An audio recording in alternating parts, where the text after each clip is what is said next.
I'm Matthew Kless, and this is ESPN 1000 Second Take. Alongside Jonah Henschel, Justin Thrill, and Ethan Siegel, today we'll be debating some questions.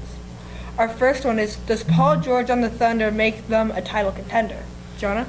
Paul George on the Thunder, I think, does make them title contenders because Russell Westbrook has gotten so much better since him and KD went to the finals. He's gotten so much better at passing since KD left. And with Paul George, it's a lower level KD, but he's filling in place with KD.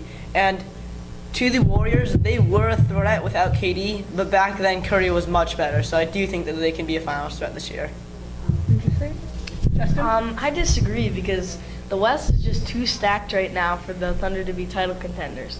When the Thunder had Kevin Durant, who is better than Paul George, they still couldn't beat the Warriors. Now they have Kevin Durant as well as Steph Curry. Regardless if Steph Curry isn't as good as he was before, they now have Kevin Durant, making them almost unstoppable.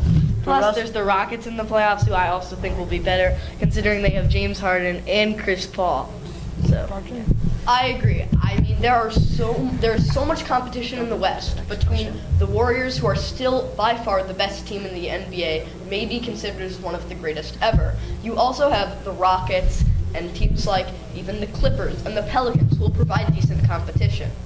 I think they could be a 3 seed and maybe even a potential 2 seed, but I really don't think they're any match for the Warriors. Well said. Jonah? But Justin and Ethan, Russell Westbrook averaged a triple-double and then plus a scoring machine with Paul George. I can't I think they'll imagine take how each many other. assists I he'll think rack up. that George and Westbrook will take away from each other's production. I agree, but if you add the two productions together, it is very similar to KD and Russ, who did go to the finals.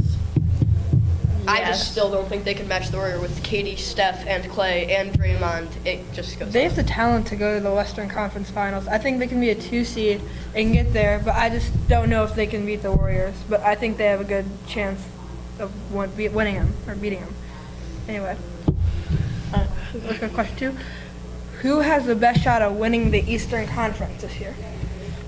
So I think the Cavs easily have the best chance of winning the Eastern Conference. Even though the Celtics did get Gordon Hayward, they pretty much give their whole bench. Jay Crowder's gone, who was the defender to stop LeBron, even though he didn't do so well because the Cavs swept them 4-0 last year.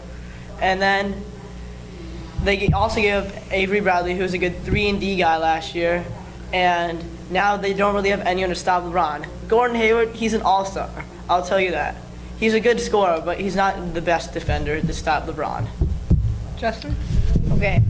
Although I do think the Cavs will win the East, I don't think it will be as easy and breezy as it was last year. They went through to the finals with only one loss. And this year, the Celtics have now with the addition of Gordon Hayward on offense, Isaiah Thomas won't be stranded when he's on the bench. They have more talent and more offensive threat. As well as the Celtics, also I feel a team that not a lot of people are talking about is the Washington Wizards. They have John Wall, who's a very explosive point guard, as well as an amazing shooter in Bradley Beal. So although I do think the Cavs will win the East, it will not be as easy as it was last year. I think it will be a complete blowout in the Eastern playoffs because we have Jimmy Butler and Paul George leaving the East, and now they're going to the West Conference, making it even more dominant than it already was. The Cavaliers still have that scary trio of LeBron James, Kyrie Irving, and Kevin Love. People have been worried about Kevin Love's production and how he's been playing. I'm not worried about that. Kevin Love is still a great producer for the Cleveland Cavaliers, and I don't think any team, including the Celtics, can match that. I think the Celtics can. If you think about it, Gordon Hayward, well, you said he's an all-star, and he's going back to his college coach, where they did go to 2 national championships. And I think they can have the production to be the 1 seed. But I still see the Cavs as a 2 seed, but they're going to get past the Celtics in the conference finals. The Cavs also still could get Carmelo. He's still up in the air about coming to the Cavs And or the Rockets. if there was a team to dethrone the Cavaliers, I don't think it'd be the Celtics. I think it would be the Raptors. Wizards. I think it'd be the Raptors. I think it'd be the Wizards. Because the Wizards, as Justin said, have such an explosive point guard in John Wall and a ridiculous shooter in Bradley Beal, who's still improving. And they're underrated. They're an underrated team, man. I mean, 2 make years it run. ago they had a losing record. They weren't good, and this year they came out after having a really rough start and just showed everyone that they're a team that could possibly be a title contender in the next couple of years. Switching on, Who has the best shot of being Rookie of the Year? Who do you think is going to win it? So I personally think Ben Simmons will win it. Not with these, but I think he'll be good ahead of Lonzo Ball, Jason Tatum, Markelle Fultz. In college, he averaged 19.2 points and 11 boards and 4 assists. If he were to average 20 and 12, he would be the first player on LSU to average those numbers since Shaq. And we all know how Shaq turned out. He's a Hall of Famer. And I think Ben Simmons will turn out just like him. He also has a very good passing skills with 4 assists in college. College is a lot different than the NBA, but I think with a year off and he can train, it will make it easier for him to win Rookie of the Year. Me, I'm going with Jason Tatum. I feel that although Ben Simmons is a very good player, he's still coming off an injury, and I don't think he will be as good as people think he will. Jason Tatum is such a good scorer on the inside and out because he's a small forward, but he can play power forward because he's big enough, and he is in the post. He has a really nice post fadeaway, and he's a really nice jumper, and he's just a really good all-around player. As much as I hate him, Lonzo Ball is in a position to succeed.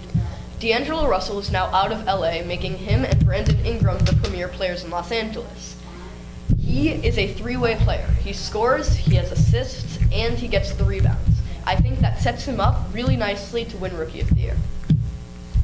I think Jason Tatum has a good chance, so does Ben Simmons.